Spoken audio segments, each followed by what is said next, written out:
Je vois un violent conflit au sommet de l'État et des flammes de feu s'abattent sur le Gabon. Continuons de prier pour ce pays. Nous sommes le jeudi 15 juin 2023.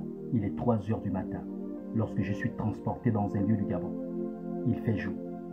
Aussitôt, j'entends un bruit assourdissant qui vient du ciel, semblable à une forte détonation.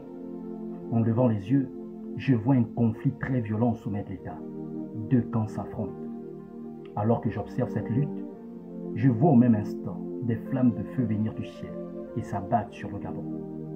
Je vois les populations fuir de tous côtés pour sauver leur vie. Je vois plusieurs se cacher. Je vois des personnes, petits et grands, être tués par ces flammes de feu. Et la vision prit fin. Bien-aimés, cette vision est un avertissement à l'endroit des dirigeants du Gabon. Un violent conflit éclatera au sommet de l'État. Deux groupes s'affronteront. Le premier groupe prendra le dessus sur le deuxième, qu'il poursuivra et cherchera à anéantir.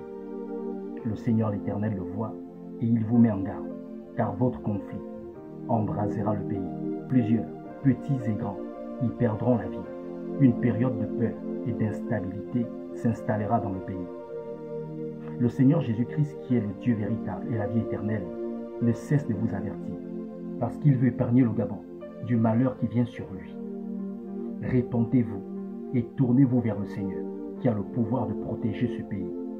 Remettez le Gabon entre les mains du Dieu véritable, Jésus-Christ, lui le créateur des mondes visibles et invisibles, lui qui tient la destinée des nations entre ses mains et qui annonce à l'avance ce qui doit arriver, comme le déclare Jacques chapitre 4 verset 10 et Ésaïe chapitre 46 verset 9 à 11. Dirigeants du Gabon, sachez que c'est l'Éternel des armées qui élève, qui choisit, qui établit et qui affermit. Souvenez-vous de l'histoire du roi Ézéchias dans 2 Chroniques chapitre 32 verset 26. Parce qu'il a su s'humilier avec son peuple devant le Seigneur, ils ont été épargnés du malheur et Dieu a fait prospérer leur nation. Aux chrétiens et serviteurs de Dieu du Gabon, ce message est également pour vous un appel de l'Éternel à l'unité et à la prière pour la nation.